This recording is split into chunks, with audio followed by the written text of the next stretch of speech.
Hello and welcome. My name is Tracy, and this week I want to focus on tension in the hips and in the lower back. Specifically, I want to bring a pose called half pigeon pose. So oftentimes when we're feeling a lot of stress in the back, we want to try to do these leaning over the backs of chairs and doing these back bend kind of stretches to try to release in the back. But one of the best things that we can do is get into the hips. So before I take it to the ground, I want to demonstrate a modification of this pose. This is done in a chair. We can sit in a chair where your feet can reach the ground and they can firmly plant into the ground. So sometimes you could be back, seated easily, or you can come forward to the front edge of the chair. Plant in one foot solidly to the ground and lift the other foot up, taking that ankle just above the knee. So the next thing we want to do is we want this knee to start relaxing towards the ground. Ideally, we want this shin to be parallel to the floor. So ground into both of those sit bones. Make sure that they're both grounded equally. And then just gently let some weight in that hand. Just give a little gentle pressure to the knee. You may find, especially if your hips or your back are tight, that this could be as beneficial as any deep pigeon pose on the ground. As you hold it, you might notice that it softens, it releases a little bit. And if you get to the point where that shin can come parallel to the floor, then maybe you can bring the elbows down to the ankle and to the knee. I want to demonstrate here, though, that we want to avoid rounding the back. So I don't want to round the back. As soon as I do this, I take that stretch out of the hip. So I'm going to keep both of those sit bones pressed in. They might start reaching out behind me as I hinge forward, but my heart's going to stay open. My spine is going to stay long. You can hold this for as long as you would like. But remember to take it to both sides. So when you come on to the other side, you may notice that you have a little less or a little more flexibility than you did on the other side. That's, I would say, more normal than not. We all have habits. We all have ways that we hold our bodies. And when we get into these poses, especially these ones that have an intense stretch that focuses on one side of the body, you can really get some awareness of some of those patterns that we hold. So again, opening the heart, lifting the chest, pushing those sit bones back as you hinge forward and find that nice deep stretch. So ideally, you're wanting to feel this. It might be some sensation down the outer thigh, up into the glute muscles, and into that lower back up underneath of the sacrum. The idea here is that heart is reaching out. Just notice that sensation. All right, so if that felt great in your body, maybe if you have any knee issues or if you have some issues in the hips that would make it more difficult to come onto the floor and practice this traditional half pigeon pose, go ahead and just follow along in the chair and just take it on for a second round. So for pigeon pose or half pigeon pose, I'm going to take my left foot and bring it out front. I'm going to hinge down like a low lunge. and place my hands down. And then I'm going to heel toe my foot over to the opposite hand, and then allow the knee to drop by on the same side hand. I want my hips to be squared and sink down. I don't want to come off to the side, or else I'm going to lose that stretch that I'm looking for that we found in the chair. So if you can come down onto the ground, feel that thigh connecting to the ground, feel that sit bone of the front leg reaching to the ground, you'll start to activate into that stretch. If your hips don't want to relax, you can always use a block. I have this bolster here. So for really tight hips, you could even just let that sit bone press into the bolster and find that stretch.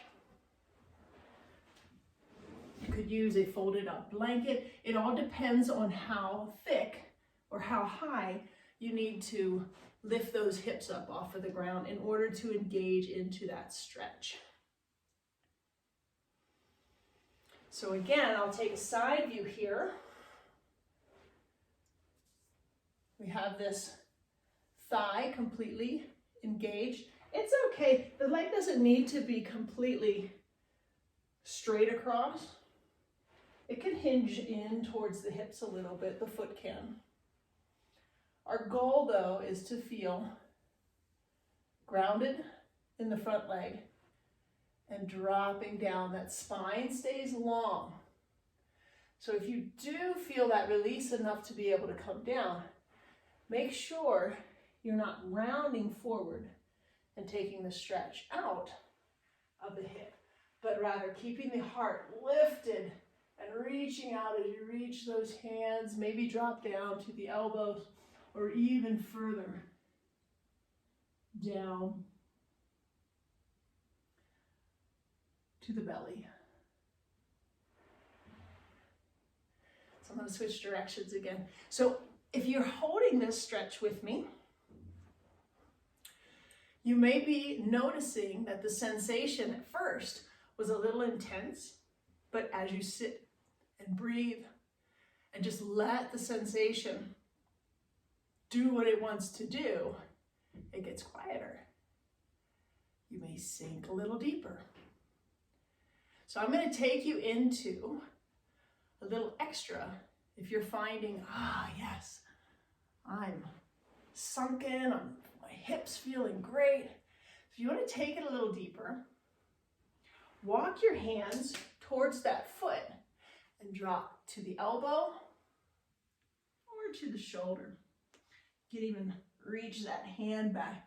It's almost like your torso is going to roll over the thigh like a steamroller. Notice the sensation. For me, the sensation shifts a little bit. I get some stretch into the inner thigh.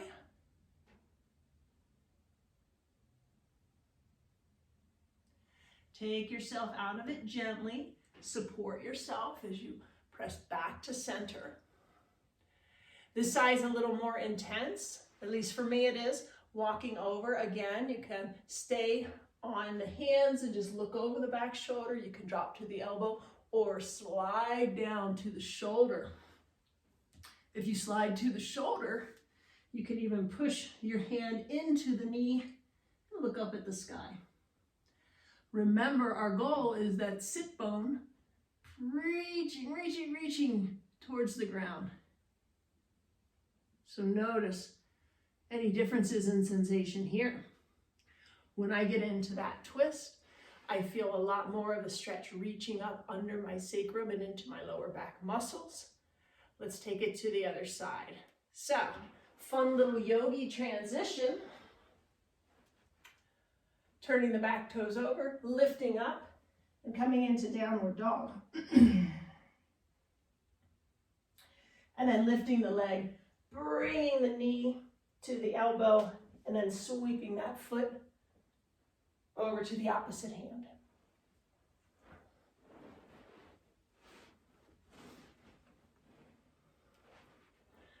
So just like in the chair, you might notice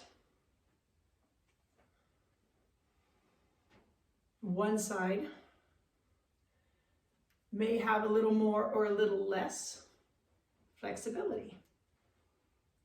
Excuse me.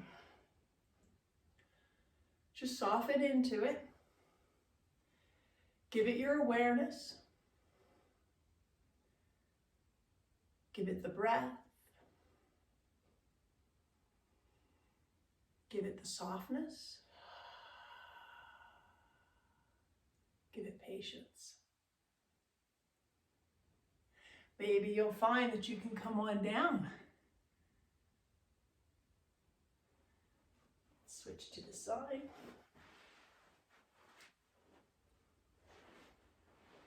All the way down.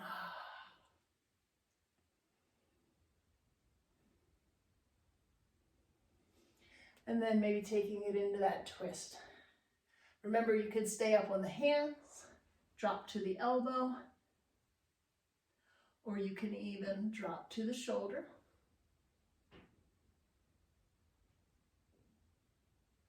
You can take it as deep or as light as you would like. And then again, on the opposite side, elbow or down to the shoulder. Take it into that deeper twist.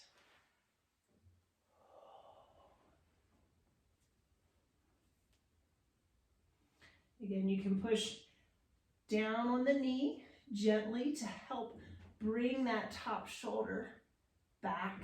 Let it hug into the ribs and help open the chest to the side.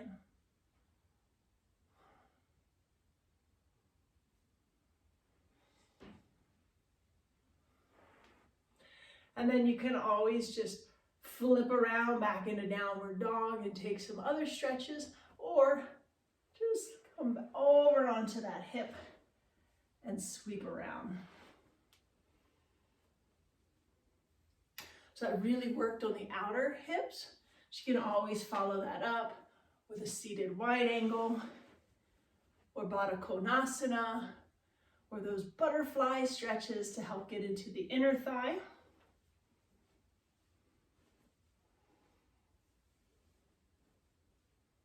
You can take it into a Shavasana or a seated meditation. But give it just a few breaths. Just to recognize the benefit that your body may feel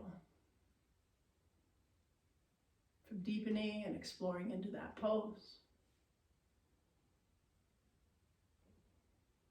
Thank you for joining me. I hope your hips and your back feel softer, more released. And I look forward to seeing you again next week. We'll explore another pose.